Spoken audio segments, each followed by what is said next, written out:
Bom, vamos lá. No caso desses vários personagens que se prostram, padre, na Bíblia, é verdade, mas eles se prostram, o senhor citou o contexto, sobretudo veterotestamentários, e essa ideia de você se prostrar diante de alguém, por uma questão cultural, de deferência no Antigo Oriente Próximo, não só em Israel, mas nas nações circunvizinhas a Israel no Antigo Oriente Próximo era comum.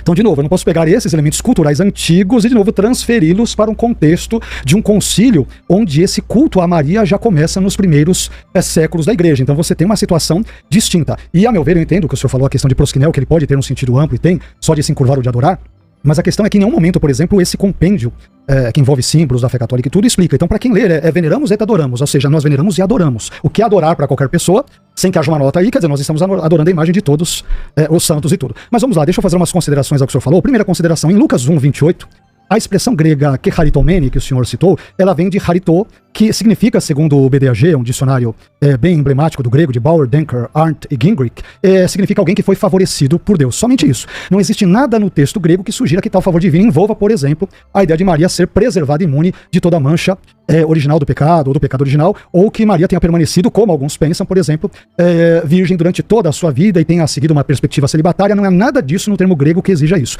Aliás, muito pelo contrário, esse mesmo verbo charito, ele é usado, por exemplo, em Efésios 1:6, quando Paulo diz a respeito dos cristãos em geral que a graça de Deus nos favoreceu, e charitosen, no amado, isto é, em Cristo, e nem por isso os cristãos, eles são sem pecado nem nada, muito pelo contrário. Então esse elemento verbal, eu acho que ele, na minha modesta perspectiva, ele não procede à ideia do verbo charito, não há nada nele que exija semanticamente, remotamente, a ideia de Maria ser preservada do pecado original e assim por diante. Uma outra consideração é a seguinte: Maria, em Lucas 1:47, no Magnificat, ela admite que precisa de um Salvador, quando diz o meu espírito se alegra em Deus, meu Salvador. O senhor comentou brevemente esse termo. O que acontece? Aqui o termo grego para Salvador, ou seja, soter, ele aparece mais uma vez apenas no Evangelho de Lucas, que é Lucas 2:11, quando é dito, por exemplo, pois na cidade de Davi vos nasceu hoje o Salvador, soter, que é Cristo o Senhor. Então aqui o substantivo Salvador, ele possui um sentido teológico redentivo, ou seja, Deus salva os pecadores dos seus pecados, o que evidentemente também inclui Maria nesse sentido. Eu imagino que o senhor, diante do que o senhor mencionou, o senhor disse que existem dois modos de salvar alguém, não é isso? Você pode salvar alguém, por exemplo, depois da queda, que é o que nós protestantes entendemos com Maria e com todos os seres humanos, de forma geral, ou você pode preservar alguém da queda, que é o que o senhor postulou. Porém, o sentido mais natural, comum, ao longo de toda a Bíblia, todo o Novo Testamento, inclusive Septuaginta e Novo Testamento grego, envolve, por exemplo, a ideia do termo do substantivo salvador, ele ser usado em sentido, claro, no presente caso, redentivo, né? Envolve salvar alguém que caiu em pecado e não preservar ou impedir alguém previamente, antecipadamente, desta queda. Então é essa questão que eu acho também complicado. Eu não tenho... É uma explicação interessante, mas eu não a vejo como bíblica. Quer dizer, olha, eu louvo a Deus, o Senhor, no Magnificat, que é o meu Salvador. Obrigado porque o Senhor me preservou de cair na queda. Não, Deus, Jesus é o Salvador de Maria, porque ela também é pecadora. É a leitura mais natural do texto. A não ser que você talvez leia o texto, e nenhum de nós é neutro, evidente, mas o leia com os olhos mais dogmáticos. Uma outra perspectiva que eu diria, uma terceira consideração é a seguinte: a Bíblia é clara ao dizer que o pecado afetou todos os seres humanos sem exceção. E isso evidentemente inclui Maria. Se não, acompanhe por favor o meu simples silogismo. Premissa 1, todo ser humano peca. Premissa 2, Maria foi um ser humano. Conclusão, logo Maria pecou. Então se as duas premissas são verdadeiras, segue-se que a conclusão é verdadeira. Além disso, esse conceito de pecaminosidade universal da humanidade encontra apoio fato nas Escrituras. Romanos 3:23, Paulo diz que todos, pantes, pecados e destituídos, estão na glória de Deus. Não há nenhum elemento indicativo no seu contexto de que haja exceções a essa regra. Além disso, 1 João 8, eu vou terminar com esse texto, diz que se dissermos que não temos pecado, enganamos-nos a nós mesmos e não há verdade em nós. Se Maria pudesse dizer que ela não é pecadora, ela seria mentirosa e poderia piorar ainda mais o seu estado enquanto pecadora, como todos nós somos diante de Deus. Bom, 1 João 8 não me parece uma afirmação mariológica, não é essa preocupação nem de João, em João 1:8, nem de Paulo em Romanos 3:23. Ele está fazendo realmente uma afirmação universalista. E, ao mesmo tempo que eles estão fazendo uma afirmação universalista, ou seja, mais uma vez, não se trata de doutrina mariológica, mesmo nesse caso, ela não é uma exceção à regra. Porque um modo de salvar é o que faz com que ela seja preservada. Ou seja, se não houvesse uma ação de Deus, uma ação preservadora de Deus, ela seria pecadora. Então, Deus é o seu Salvador, em previsão dos méritos de Cristo, inclusive. Essa é a doutrina da Igreja Católica. Depois, o senhor fala de recaritomene, haritó, significa ser favorecido. E é muito interessante porque quando nós lemos no capítulo 1 de São Lucas, o anjo diz: achaste graça diante de Deus. Que é a mesma expressão que aparece para Noé. Noé achou graça diante de Deus. Gênesis 6. Gênesis 6. Ou seja, Noé foi preservado do dilúvio. Então nós temos aqui um paralelo de preservação. e inclusive Deus fez com que a arca fosse betumada para que a água não entrasse na arca, né? E aqui, mais uma vez, nós temos uma imagem dessa preservação da inundação do pecado. Sobre a virgindade perpétua, eu precisaria conferir melhor essa questão do Concílio de Latrão em 649, agora realmente eu não me lembro se foi ali, mas a virgindade perpétua também é uma verdade que foi crida pela igreja desde tempos imemoriais. A contestação à virgindade de Maria é que é recente. São os reformadores, eu acho que nem Lutero e Calvino, os dois acreditavam na virgindade perpétua. Foram alguns reformadores mais próximos de nós que colocaram em dúvida a virgindade perpétua de Maria. Por quê? Né? Porque você veja, quando o anjo lhe diz que Maria, achaste graça diante de Deus, eis que conceberás e darás à luz um filho, porás o nome de Jesus, etc. Ela diz, como assim? Eu não conheço homem algum. E aí, só que, veja bem, logo no versículo 26 diz, quando Isabel estava no sexto mês, o anjo Gabriel foi enviado por Deus a uma cidade da Galileia chamada Nazaré, a uma virgem prometida em casamento a um homem de nome José, da casa de Davi. Como é que ela diz aqui, não conheço homem algum? É uma incoerência interna do texto. Ou seja, isso deflagra, isso demonstra a não intenção marital, do ponto de vista de consumação carnal. Ora, sempre ao longo da história da igreja, a virgindade perpétua de Maria foi inclusive defendida contra o senhor sabe, o senhor é especialista em estudos judaicos, o senhor sabe das calúnias que os judeus na época lá do Talmud fizeram contra o Nosso Senhor, fizeram que ela tinha sido violentada por não sei quem, por um romano tal, que Jesus era bastardo, né? Exato. Essas coisas que eles falavam. Exato. Então, veja, justamente para defender, inclusive, a concepção virginal de Cristo, desde muito cedo a igreja professou sua fé na virgindade perpétua de Maria. E todos os textos que parecem relativizar isso não provam o contrário. Ou seja, a contestação da virgindade perpétua é que precisaria ser provada. E, francamente, não me parece haver prova alguma que prove efetivamente que ela não tenha sido virgem, ou que ela tenha tido outros filhos além de Jesus. O que seria também muito ilógico, né? Você tem Jesus como filho, Jesus passou por você virgem, consagrou ali a sua virgindade. Ah, mas eu não estou muito satisfeita com Jesus, eu quero ter um outro filho. Não tem muito sentido, inclusive humano, nisso aqui. Ok. Bom, eu creio que essa analogia que o senhor fez aí novamente, por exemplo, envolvendo Noé. Noé achou graça diante de Deus em Gênesis 6, num contexto pré-diluviano, então a linguagem é semelhante em Lucas capítulo 1, logo eu posso defender o fato de que Maria, por exemplo, ela nasceu num contexto sem um pecado original. Eu acho que, de novo, é uma transferência ilegítima, né? Há aquilo que Humberto Eco chamaria de overinterpretation, uma interpretação excessiva, a meu ver, no texto, né? Então, esse é um primeiro ponto que eu gostaria aqui de trabalhar. Existem outros elementos, o senhor mencionou a ideia de que não conheço homem algum, né? Então ela não conhece homem por quê? Porque ela não se relacionou sexualmente com ninguém até então, porque ela era virgem até então.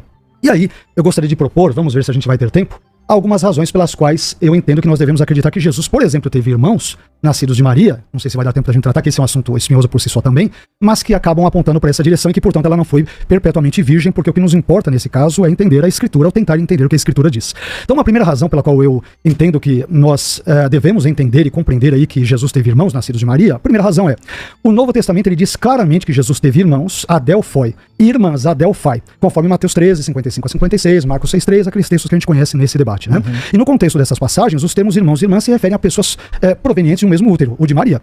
Nós não temos no Novo Testamento grego o termo adelphos, como, por exemplo, Johannes Low e Eudinaida atestam, no sentido de um primo, de um parente. Ele não tem esse tipo de nuance no contexto do Novo Testamento grego. Em segundo lugar, uma segunda razão, existem textos como Lucas 14:12 e Lucas 21:16, o mesmo autor, alguns capítulos antes e alguns depois. Nesse texto, Lucas distingue dentro dos seus contextos o termo irmão, adelphos, do termo parente, singene. Portanto, os autores neotestamentários, quando eles citam os irmãos e irmãs de Jesus, dificilmente eles pretenderiam que tais termos fossem compreendidos, a meu ver, como uma referência aos seus primos ou parentes mais afastados. Uma terceira razão é a seguinte: se os autores bíblicos quisessem identificar os irmãos de Jesus claramente como parentes ou primos, pessoas mais distantes na família, como é sugerido, via de regra, pelo catolicismo, eles poderiam ter empregado outros termos mais adequados, mais certeiros, disponíveis, inclusive, na sua época, que eles poderiam usar para explicitar, como, por exemplo, singene, parente, que aparece em Lucas 21:16, João 18:26, Atos 10:24, Romanos 16, versículo 7:11, e anepsios, primo, que aparece ali em Colossenses 4:10, que é o que parece um rapax legomena, não é único, né? Uma quarta razão embora o termo irmão adelphos, que corresponde ao hebraico ar, ele possa se referir a um parente no contexto da Septuaginta, que é um argumento que com muita frequência os católicos usam, esse sentido específico de primo ou parente mais distante, ele deve ser determinado e esclarecido pelo contexto imediato, como acontece nos textos supracitados que às vezes os amigos católicos usam, Gênesis 13:8, 14:14. Naqueles contextos é claro que ar, irmão em hebraico, é um parente geral. Isso não é claro nos contextos dos evangelhos sinóticos e também em João. Uma quinta razão, e eu vou tentar aqui até onde der, depois eu passo, eu preparei várias aqui. Mateus 1:25 diz a respeito de José que este não a conheceu, isto é, não conheceu Maria até o dia em que ela deu à luz um filho e ele o chamou com o nome de Jesus. Estou usando a tradução da Bíblia de Jerusalém. A expressão até que, ela vai traduzir o grego reos, como nós sabemos, e sugere que Maria ela se manteve virgem apenas até o nascimento de Jesus. E após o nascimento de Jesus, Maria e José se conheceram sexualmente. Aliás, esse sentido de reos, até aquele contexto seguinte, por exemplo, e que não isso vai significar que ela ficou perpetuamente virgem, esse sentido aparece, por exemplo, em Mateus 14:22, Mateus 17:9, 18:34 e vários textos. A propósito, o léxico grego-português, baseado em domínios semânticos de Johannes Low e Eudinaida, na página 574, diz que a preposição temporal reus, em Mateus 1:25, significa, abre aspas, a extensão de tempo contínuo até se chegar a determinado tempo, até que, por fim, e assim sucessivamente. E aí, conforme tiver eventualmente mais tempo, eu sei que eu falei bastante coisa e tente tratar do jeito que eventualmente der, mas eu passo agora a bola para o senhor para não extrapolar o tempo. Tá bom. Então assim, falando dos... só uma coisa que eu esqueci de mencionar antes, o silogismo que o senhor disse, a premissa maior seria todo homem peca.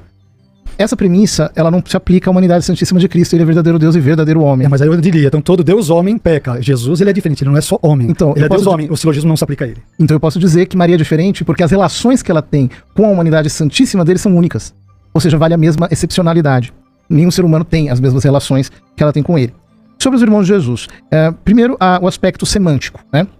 O senhor disse que, no contexto dos 70, o senhor reconhece que a Adelphoi também pode abranger primos ou parentes próximos, mas que isso sempre requer uma explicação prévia, como no contexto imediato. Como no caso de Gênesis, etc. Porém, o que importa no caso é perceber que o campo semântico de Adelphoi é mais amplo que o de Anepsios, ou seja, primo é primo, Adelphoi tem um campo semântico mais vasto, e aí a prova dos 70 ela é útil nesse caso, inclusive fora das escrituras, porque também, irmãos, é utilizado Adelphoi em sentido mais amplo ali fora. E indo para o até que de Mateus 1:25, olha, a impressão que se tem no texto, lendo-se-o, é que o evangelista quer salientar que não houve intercurso carnal entre José e Maria, mesmo durante a concepção. Ou seja, ele está querendo salientar é uma espécie de afirmação de ênfase, né? Ele quer salientar o fato de que Jesus não foi concebido por José. Então ele não teve, né? Aliás, porque é o que o texto ali lido no contexto ali imediato, né? Quer significar. Rapidinho aqui, Mateus 1:25. Ao despertar do sono, José fez o que o anjo do Senhor lhe havia ordenado e acolheu sua mulher. O que é acolher a sua mulher na Bíblia? Mas é acolher dentro da tenda. E não conviveu com ela, ou não, até enquanto não deu à luz o filho. Até que deu à luz o filho, compôs o nome de Jesus. Então parece muito mais uma afirmação de ênfase em relação ao parto virginal de Jesus. E quanto ao parto virginal de Jesus, nós dois estamos de acordo. Correto. Né? Sobre o que o senhor falava dos irmãos, né? Eu não... Veja bem, mais uma vez, a virgindade perpétua de Maria não foi questionada dentro da igreja antes de, muito recentemente, os reformadores fazerem isso. Ora, não é possível que esta sim, uma afirmação tardia e que vem em desacordo com toda a compreensão anterior acerca da virgindade perpétua dela, ela se imponha como, digamos assim, cláusula hermenêutica. Justamente porque, se no que diz respeito à Imaculada Conceição, as categorias ainda não eram claras, né, e elas precisavam se desenvolver teologicamente para que se compreendesse em que sentido Maria poderia ser chamada de Santíssima, em que sentido ela poderia ser chamada de toda santa, toda pura, etc. A virgindade perpétua não. A virgindade perpétua sempre foi assegurada. A despeito desses textos que falam de irmãos, né? Inclusive, a tradição de que os irmãos de Jesus, ou seja, os parentes de Jesus, um núcleo familiar um pouco mais extensivo de Jesus, inclusive tinha grande influência na igreja de Jerusalém, também me parece inquestionável. Essa é a razão, por exemplo, porque Tiago tem uma grande importância ali, uma vez que ele pertence a esse núcleo familiar. Ok. Bom, eu vou tentar continuar algumas razões, só para a gente trabalhar um pouquinho mais essa ideia envolvendo Maria. E eu citei 5 razões brevemente, uma sexta razão, que envolve a ideia de os protestantes, por exemplo, verem Maria como virgem apenas até o contexto ali da sua concepção, mas não posteriormente, é o seguinte: quando a gente lê, por exemplo, a própria Bíblia de Jerusalém, ela vai dizer o seguinte em nota ao texto de Mateus 1:25. Ela vai dizer o seguinte, ela vai admitir que o texto de Mateus 1:25 não considera o período ulterior, ou seja, posterior, e por si não afirma a virgindade perpétua de Maria. A própria Bíblia de Jerusalém vai dizer. Mas o resto do evangelho, bem como a tradição da igreja, a supõe. É a nota da Bíblia de Jerusalém, tá? E aí 2 coisas importantes são ditas aqui. Primeiro, a admissão da não afirmação da virgindade perpétua de Maria em Mateus 1:25. A própria Bíblia de Jerusalém admite, não há uma afirmação aqui. Segundo, a admissão de que tal crença é suposta em outras partes do evangelho e na tradição católica, né? Entretanto, como mencionamos brevemente, textos como Mateus 13, 55 a 56 e Marcos 6:3, possivelmente outros textos, mas que não dá para citá-los aqui, Lucas 8:19 é importante para essa conversa, eles vão apontar para uma virgindade temporária e não perpétua de Maria. Lucas 8:19? Lucas 8:19 é um texto importante.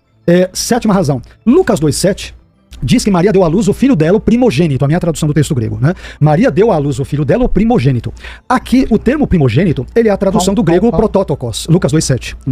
E que nesse versículo significa, segundo o BDAG, o dicionário de Bauer, Denker, Arndt e Gingrich, significa relativo à ordem de nascimento, primogênito. Ora, se Jesus foi o filho primogênito de Maria, isto significa naturalmente, a não ser que eu dê uma interpretação bem diferente do que a linguagem sugere naturalmente, significa que Maria teve depois outros filhos posteriormente, os quais foram por conseguinte irmãos de Jesus, conforme Lucas 8:19 a 21, que eu brevemente citei. E você tem vários outros usos de protótokos. O que acontece? A Bíblia de Jerusalém, ela vai dizer o seguinte: embora o termo primogênito possa sublinhar, ele pode sublinhar aqui a dignidade e os direitos da criança, aquela ideia do primogênito e tal. Só que o sentido mais natural do termo protótokos, no sentido específico do seu contexto, e não numa semântica ampla e descontextualizada, implica a existência, a meu ver, de outros irmãos posteriormente, como Lucas 8:19 a 21, a meu ver, favorecem essa ideia. Há uma oitava razão que eu separei, oitava e penúltima, para não ir tão longe, é que o Salmo 69:8, ele possui um caráter reconhecidamente messiânico. Reconhecidamente messiânico. Ele vai dizer o seguinte, eu vou usar a tradução da Bíblia de Jerusalém. Me tornei um estrangeiro aos meus irmãos, um estranho para os filhos de minha mãe. E esse salmo se cumpre em textos como João 7:5, segundo o qual nem mesmo seus irmãos, ou seja, os irmãos de Jesus, criam nele. Não são primos, parentes, os irmãos mesmo dele, que eram incrédulos quanto ao seu messianismo, à sua divindade e assim por diante. Por fim, o léxico grego-português baseado em domínios semânticos, que eu citei já algumas vezes aqui, do Johannes Low e do Eugene Naida, diz que no Novo Testamento grego, o termo grego adelphos possui 4 sentidos fundamentais. Um irmão de sangue, primeiro. Segundo, um seguidor de Jesus ou um irmão na fé. Terceiro, alguém que pertence a uma entidade sócio-religiosa, um patrício, no caso um judeu. E quarto, uma pessoa que vive próxima de outras pessoas, um vizinho, o próximo irmão. Em nenhum desses contextos nós temos a possibilidade de ver primo, por exemplo, com relação a adelphos. Ideia semelhante é defendida pelo Dicionário Internacional de Teologia do Novo Testamento, volume 1, de Lothar Koenen e Colin Brown, que vai trabalhar essa perspectiva. Ele vai terminar dizendo, eu estou resumindo aqui: em nenhuma instância, porém, pode-se ter certeza de que adelphos no Novo Testamento deva ser interpretado como parentes próximos, a não ser irmãos. É uma conclusão que ele vai trazer. Além de outras perspectivas aqui, mas eu peguei uma obra do grego Spiros Zodiates, que é The Complete Word Study Dictionary. Ele vai citando várias referências, ele vai dizer que a menção conjunta da mãe de Jesus parece implicar que se trata de filhos da mesma mãe em diversos textos neotestamentários. A exemplo de Mateus 12, 46 e 47, 13, 55, Marcos 3, 31, 32, Marcos 6, 3, Lucas 8, 19 e 20. Sempre nesses casos, Maria, mãe de Jesus, é citada junto com outros adelphos, irmãos dele. E a leitura mais lógica, conforme o próprio Spiros Zodiates, no seu dicionário grego, é dessa relação mais próxima consanguínea. Embora todas essas definições de dicionário sejam assim, parece que, parece tal, parece... Ou seja, eles não têm a coragem de afirmar a univocidade do termo, uma vez que o campo semântico dele é mais amplo.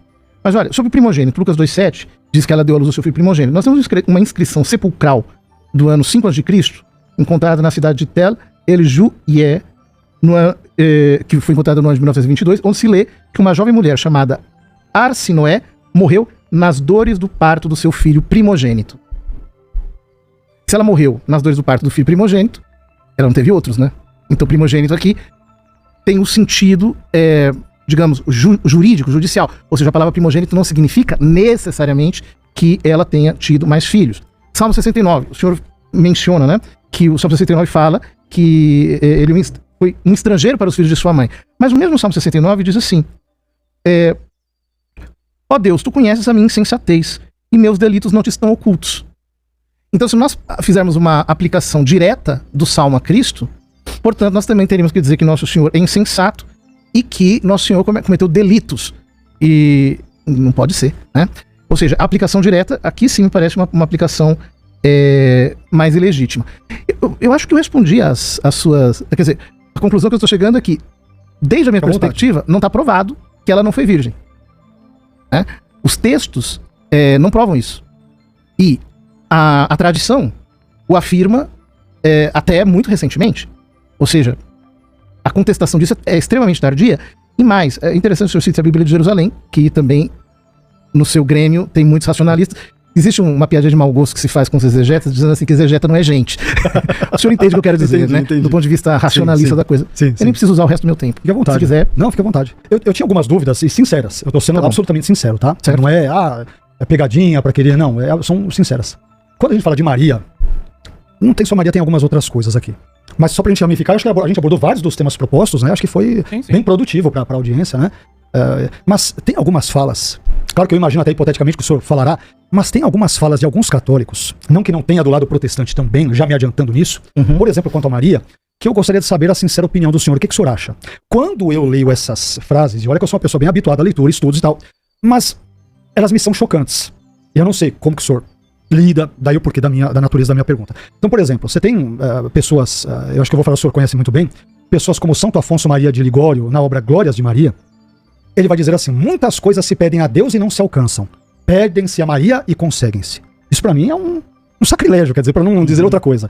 Depois, esse mesmo autor, na continuidade dessa obra, ele vai dizer: sois onipotente, ó Mãe de Deus, para salvar os pecadores.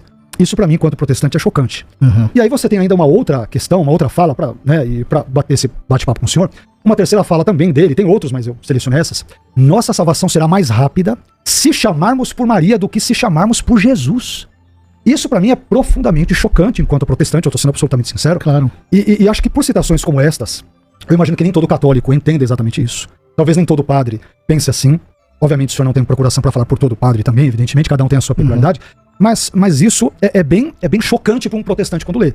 E ao me preparar para o debate, eu comecei a ler, li intermináveis obras, li o catecismo inteiro da Igreja Católica, é bom porque eu já tinha lido apenas uma parte, li inteirinho, e várias outras obras de pais da Igreja, li muito sobre Mariologia. E quando eu chego nesses textos, que talvez não representem aquilo que o catolicismo pensa, não sei, e daí porquê da minha pergunta, como que o senhor lida com essas falas, esses predicados? A onipotente, a salvação vem dela, tem coisas que com Deus demora, com Maria atende rápido. Isso é um catolicismo popular, ou é um catolicismo erudito, que crê exatamente nisso? Se o senhor pudesse, sendo bem sincero, esclarecer, eu ficaria agradecido. O que acontece? Inclusive a Santa Sé vai lançar um documento semana que vem sobre isso. Ok. Interessante. Sobre Mariologia. Sobre esses títulos, esse modo que pode soar, enfim, como os autores não pensaram originalmente, né? Ok. O que acontece? Nós estamos falando de autores setecentistas, muitos deles são verdadeiros trovadores, né? Eles estão como que extraindo da sua alma louvores poéticos, que às vezes podem parecer um pouco excessivos, né? O que a gente pode dizer sobre isso? Então vamos lá. Quando Jesus diz assim: tudo é possível àquele que crê,